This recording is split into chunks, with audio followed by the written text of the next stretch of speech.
Yo llegué al cine de Vigas Luna, en realidad hay una parte personal y una parte, digamos, profesional.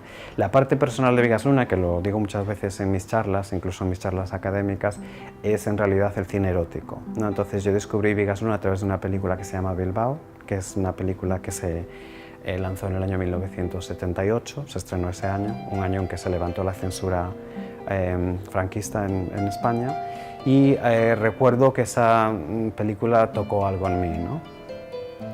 Yo era muy joven en aquel momento, no la vi en el año 78, era demasiado joven para verla en ese año, pero la vi en los años 80. Y me pareció una película donde la carnalidad y la sexualidad eran muy llamativas, ¿no? De repente pues sentí una especie de atracción hacia ese mundo de la imagen sexual, ¿no? Y en realidad lo que después pues, he descubierto a través de los estudios de cine, que se llama la imagen áptica, la idea del cine áptico, ¿no? De que te envuelve, la imagen te envuelve y te metes un poco dentro de ese mundo, ¿no? Más adelante, cuando vine a este país, hace ya 25 años, a hacer mi máster y mi doctorado en estudios de cine, pues Vigas Luna me pareció un estudio de caso muy interesante para explorar los temas que me interesaban, precisamente el género, la masculinidad y la sexualidad. Y en concreto la trilogía de retratos ibéricos que estamos mostrando este fin de semana en Home, en Manchester, dentro del Festival Viva. Pues me interesó mucho porque me pareció una trilogía que juega con los estereotipos españoles más tradicionales, pero recontextualizándolos en una España europea que se integraba a la Unión Europea a finales de los años 80, principios de los 90.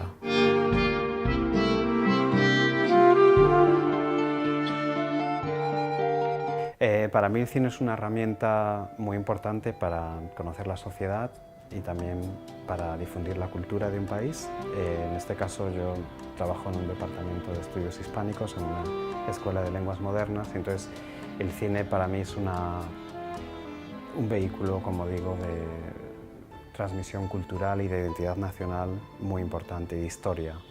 La idea del cine es que es una experiencia que te acerca demasiado a la imagen, a la pantalla, y eso tal vez crea una falta de capacidad crítica. Entonces lo que enseñamos en la disciplina de estudios cinematográficos, de Film Studies, es precisamente a crear una pequeña distancia de la imagen y a poder interpretarla desde distintos puntos de vista.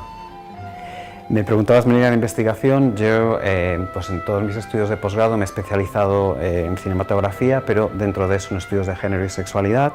La identidad es algo que me interesa mucho, y la idea de la performatividad del género, y en concreto me he centrado mucho en los estudios de masculinidad, porque cuando yo empecé a estudiar en los años 90, la mayoría de los estudios de género se centraban en la mujer, y me parecía interesante la idea de que el hombre no esté libre del escrutinio al que se sometía a la mujer.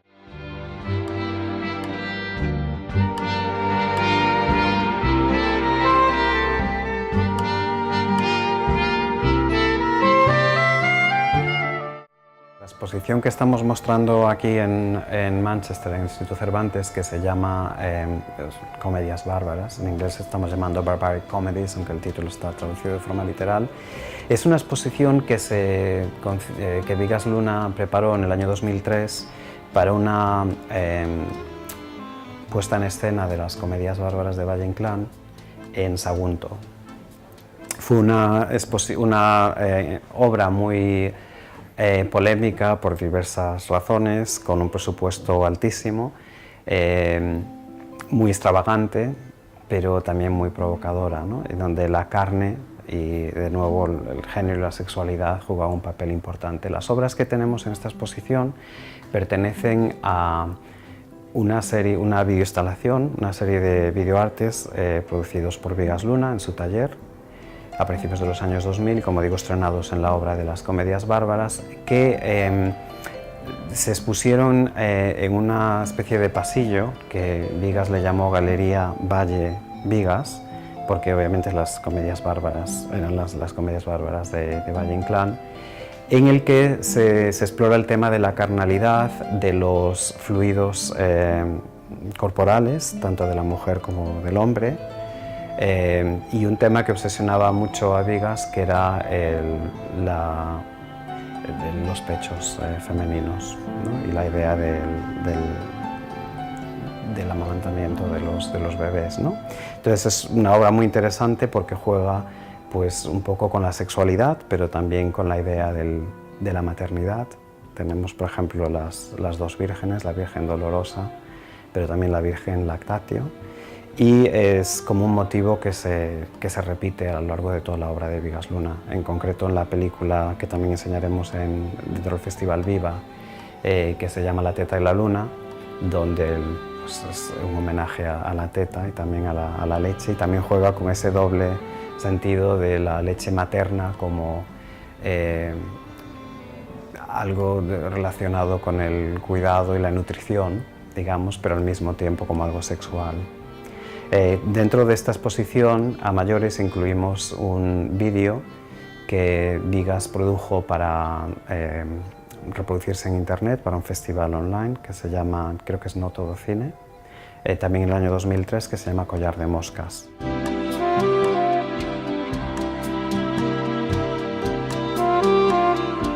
¿Por qué Bigas por Bigas? Bigas por Bigas es un poco la necesidad, por un lado, de un grupo de amigos que son los productores del documental, partiendo también de su familia, de Celia, de su mujer, de Betty, de su hija, de Javier Bardem, de Kiki Camín, de Lourdes Reina, de todo un grupo de amigos y compañeros de trabajo, que ante la necesidad un poco de celebrar y de ofrendar a Bigas, no solo su recuerdo, sino también su obra, comienzan un diálogo con Carmen Chávez, que era guionista y colaboradora de Bigas, y donde Carmen cuenta que existían estas cajas con cientos de cintas de Dubecam de Bigas, que Bigas rodaba siempre un diario, ¿no?, de su vida. Cada día él iba siempre con su cámara, con una PC-100, con una Sony pequeñita, y rodaba su vida, ¿no?, cuando el digital empezaba a ser un lenguaje cotidiano, antes que lo tiráramos en el teléfono, antes que fuera tan cotidiano. Bigas comenzó ya a rodar su vida prácticamente en cada instancia, ¿no?, con amigos, reuniones, momentos de soledad. Y ante la necesidad un poco de celebrar a Bigas y no solo recordarlo, sino también mantenerlo más cerca de nosotros, esa idea principal de recuperar ese material y de alguna manera ordenarlo, ¿no?, en un relato, en un cuento, en una historia.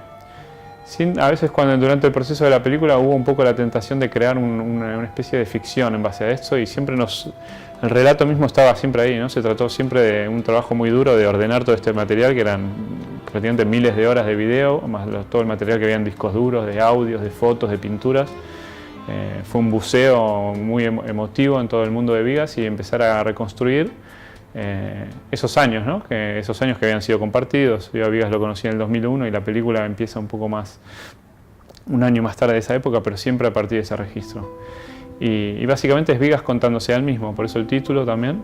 Está muy claro también el cambio que hace Bigas en su vida, de un director que vive en Barcelona a un artista, casi un payés, que vive en el campo, en Tarragona, y está mucho más cerca de la tierra. Su obra plástica se transforma directamente en esa tierra, en esos calzots, en todo ese material orgánico que queda plasmado en su obra.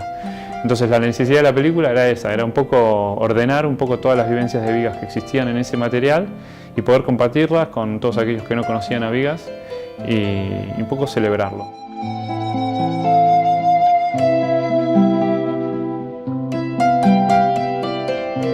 Bigas, hace un tiempo que sigo teniendo esta idea, era de las personas más, no solamente amables, sino más generosas que yo he conocido en mi vida, en todo sentido. Yo lo conocí en Reus en el año 2001, yo fui a vivir a España para hacer un curso de cine digital con él, yo soy argentino. Viví los últimos años en Patagonia y de la Patagonia me fui a Tarragona, a Reus, a hacer este taller de cine digital con Bigas, cuando el digital era una especie de utopía, todavía no era claro como lenguaje y como medio. Hice un curso de cine digital con Bigas de 2 años muy interesante, donde aprendí el alfabeto audiovisual, el ABC del cine, historia del cine, básicamente cómo contar historias, que es el mismo método que hoy enseño a muchos chicos, a muchos niños en escuelas y en institutos donde trabajo y donde me encargo una parte de hacer educación de la imagen. Y tuve un vínculo de amistad muy profundo con Vigas, de empezar a ser su colaborador, sobre todo en videoarte al inicio, luego a nivel de montaje, luego a nivel de escribir historias, de guiones. Hicimos juntos el guión de la Exposición Internacional de China en el 2010, en Shanghái, que se llama Spanish Storm, que fue un recorrido por toda España buscando un poco, reconstruyendo un poco el pasado histórico, artístico de España, pero a través de un videoarte. Trabajamos juntos en Yo Soy la Juani, y era la segunda unidad. Nos transformamos en colaboradores, ¿no? Tuve la gran suerte de acompañarlo en mucho recorrido artístico y vital.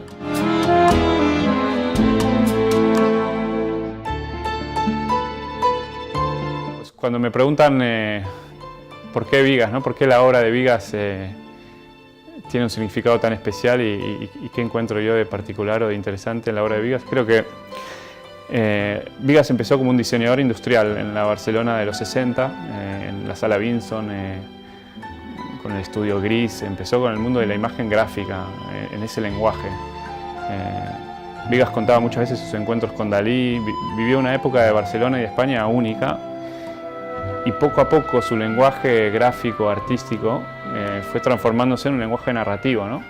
Muy plástico. La obra plástica de Vigas también tiene una evolución muy interesante, como hoy en día está más aceptado esto, y hay artistas, David Lynch lo hace también con la pintura. Es más común que un director de cine tenga ya un discurso plástico, pero Vigas lo hizo prácticamente siempre, antes incluso de hacer cine.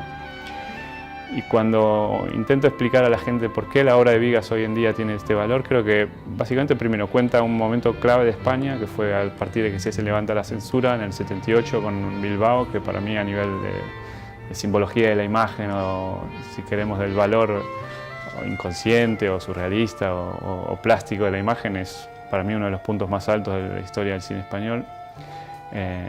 También recupera cierta iconografía española que en otros artistas o en otros directores de cine no está, ¿no? La teta y la luna, con esta simbología también, inclusive a veces muy violenta, ¿no? En el sentido de cierto erotismo, como muy fisiológico, muy natural, que no sé si hay un artista, no solamente a nivel español, a nivel universal, que tenga esa capacidad de convertir a la teta y a la madre en una especie de diosa, ¿no? La diosa Lactatio, que está aquí en un videoarte. Él mismo se creó su propia mitología, ¿no?